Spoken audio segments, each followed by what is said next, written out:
Hello, BookTube, and welcome back to Book Trek 2022. This is, in fact, the final day of Book Trek 2022, a BookTube event created by Vin at Revenant Reads, designed to celebrate Star Trek fiction.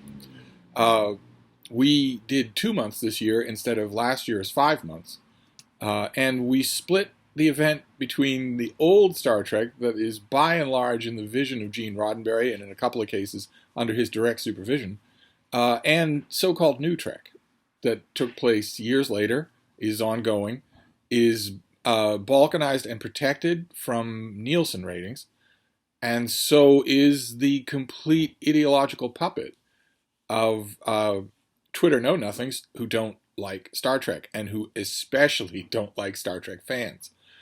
So as you can imagine, the second half of Book Trek 2022, which was designed to concentrate on that kind of Star Trek, hasn't been particularly smooth going for me.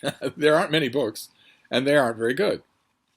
I've had an opportunity to at least talk about some of the new shows a bit, mainly centering on Star Trek Discovery, which is the biggest offender of them all. It is the Twitter blue check marks desecration of Star Trek.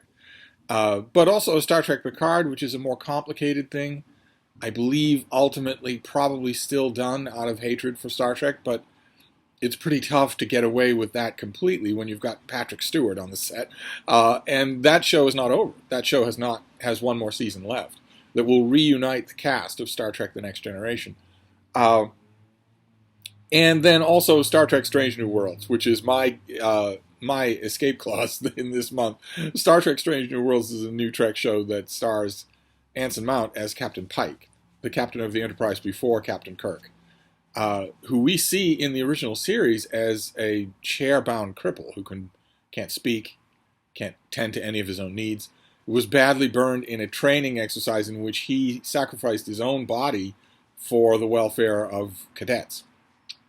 And the crucial, tragic twist that the creators of Captain Pike in New Trek have given is that thanks to a mystical artifact on the Klingon monastery at Borath, Pike knows that is his future.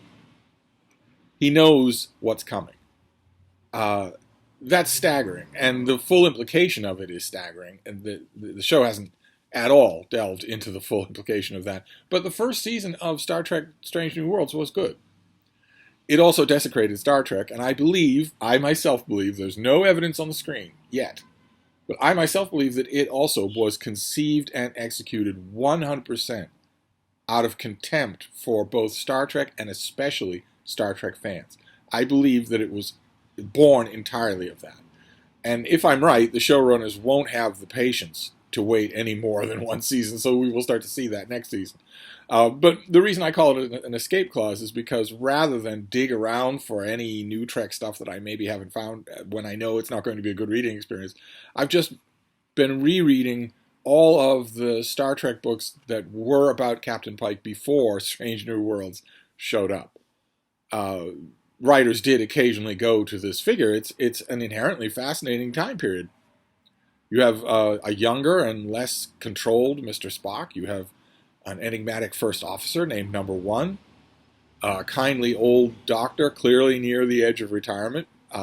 You have Captain Pike himself, who is a pretty straightforwardly heroic guy, but with very little nuance. And Star Trek writers love to provide that nuance. So to finish out Book Trek, I went to one of those books by a terrific Star Trek author. This is Burning Dreams by Margaret Wander Bonanno, the author of one of the greatest Star Trek novels from the original series of all, Strangers from the Sky.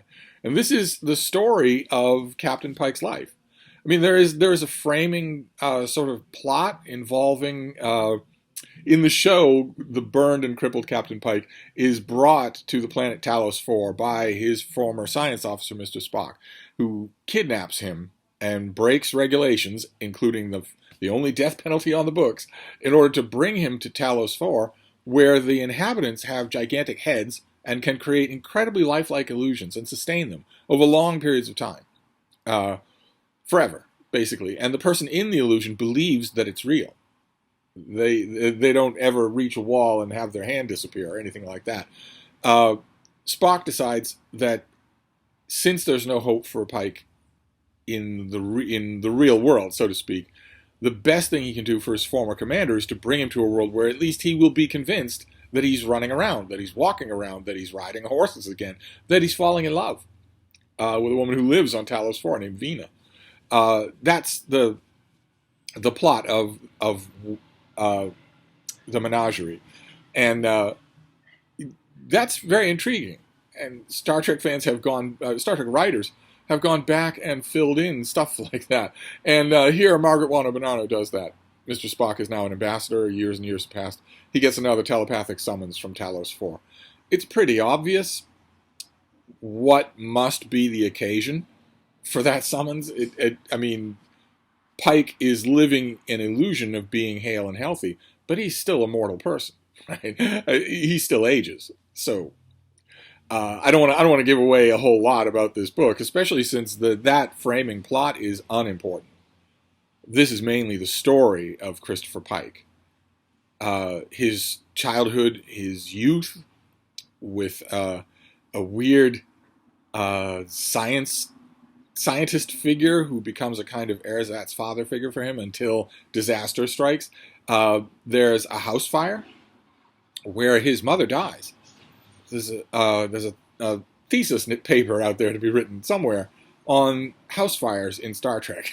If you'll remember, Captain Picard's brother and his wife die in a house fire. You would think that wouldn't happen. But anyway, in that fire, the very young Christopher Pike burns his hand trying to rescue his mother, which is part of the emphasis behind the title here. The book keeps returning in unpredictable but very moving ways the idea of burning, because ultimately that's what's going to cripple Christopher Pike. We follow Pike as he goes through the academy. We follow him on his early assignments on board starships, including one with a crazy captain where he has to commit a mutiny. That's a little bit of trouble there with old Star Trek continuity, but when it's done this well, you absolutely allow it. Also, other spacefaring adventures that Christopher Pike has, always reverting to the framing sequence with Ambassador Spock. And it's just wonderful. Just wonderful. It is essentially the kind of big biographical novel about Star Trek figures that I wish we had for all of them. And you might think, well, if I wish that, then I must be happy with this recent series from, is it Pocket Book or Titan Books?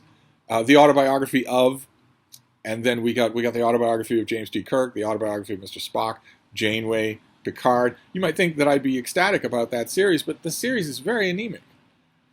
There's nothing like any individuality. First of all the voices can be swapped out in those books with almost nothing missing. There are little details here and there that sound individual, but no, that series has been largely a disappointment for me. It interesting in a way, in a trivia way, but the autobiography of Jim Kirk, the autobiography of Catherine Janeway should not be boring, and those books almost always are. Whereas this is very much different. This is the kind of thing that I, for instance, dreamed for years of writing for Jim Kirk. I was going to write a novel called I, Kirk. And this is essentially I, Pike. Because there's telepathy involved, we get directly into Pike's thoughts and feelings throughout the whole of his life. I loved it. Absolutely loved it. I liked it the first time it came out. And again, I can't help but think that part of the fact that I like it even more this time around stems from the fact that I have seen Anson Mount's Captain Pike, which, no offense to Jeffrey Hunter, but Anson Mount is fantastic as Captain Pike. He is a Captain Pike that you can completely believe in both senses of the word. And so maybe the fact that I liked Strange New Worlds, even though I suspect it of being a Trojan horse, I am 100% convinced it is a Trojan horse. We will see when it resumes if I'm right. Because ideologues don't stop ideologuing. It's crazy to think that they do. They don't stop ideologuing. They might learn patience because you have to have patience when everyone around you, and I mean everyone, needs your instruction. When everyone, I'm so tired because all of your moral positions are wrong, and of course all of mine are right because they're mine. they don't ever stop. Ideologues don't wake up one morning and think, gee, I'm awful tiresome. Instead, they may learn patience enough to give a rock'em sock'em Star Trek series, the kind of thing fans have always wanted, but they won't be able to maintain that for long, unless I'm wrong. Unless the showrunners, Alex Kurtzman and Akiva Goldsman, gave the show's day-to-day maintenance to normal people, to sane people who aren't terminally online. We shall see. The second season, I believe, will tell me one way or another. If the second season is just as good as the first season, I will abandon my crazy conspiracy theory. But I can't help but think the fact that I liked that season so much probably added to the fact that I like this even more. Margaret Wander Bernardo has only written one Star Trek book that I didn't like. So very happy to finish out Book Trek on a very strong note. So that's it. That's all I have to say. I hope you enjoyed it. Hope you read a Star Trek book yourself. I'm going to wrap this up and hope for a Book Trek 2023. Thank you, BookTube.